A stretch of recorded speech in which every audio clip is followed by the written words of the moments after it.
Бурно сиво небо над Голден Стейт, најновиот пример на екстремно време, за кој председателот Џо Бајден вели дека е предизвикано од климатските промени. Екстремните временски услови предизвикани од климатските промени значат посилни и почести бури.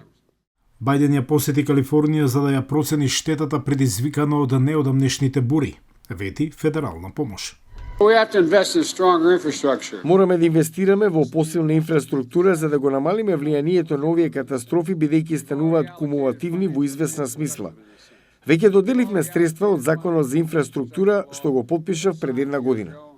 Бајден вели дека донел мерки во борбата против климатските промени со неодамна донесениот закон за намалување на инфлацијата, која пренасочува речиси 400 милиарди американски долари федерално финансирање за чиста енергија, во обид САД да ги исполнат барањата и да покажат посветеност според Парискиот договор, кој има цел да го намали глобалното затоплување на помалку од 2 целзиусови степени.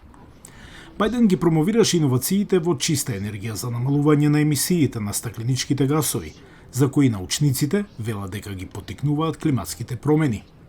Шери Гудман од програмата за еколошки промени при центарот Вилсон рече дека американската влада долго време гледа на климатските промени како закана.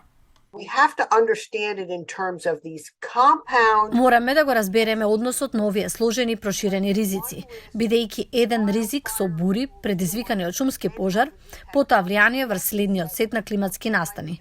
Овие екстремни настани се поврзани.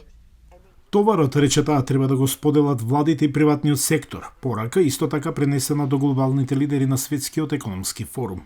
Бајден го испрати својот виш представник за климатски промени Џон Кери на состанокот во Давос, Швајцарија.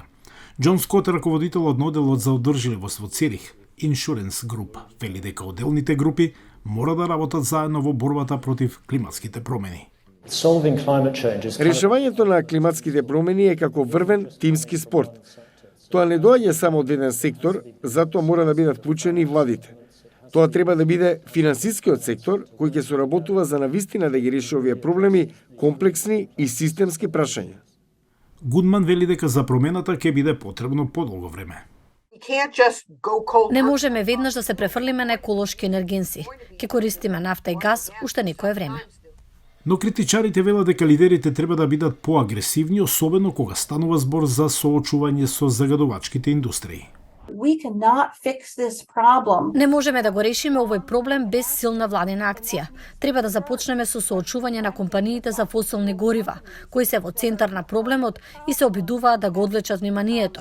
Негираат и одложуваат толку долго. Некои од политичките противници на Бајден, дури некои демократи, го кочат усогласувањето на новото законодавство, тврдејќи дека токму тие индустрии создаваат конкурентни работни места. Дали Бајден прави премногу или недоволно за климата? Само времето и температурите ќе го дадат одговорот.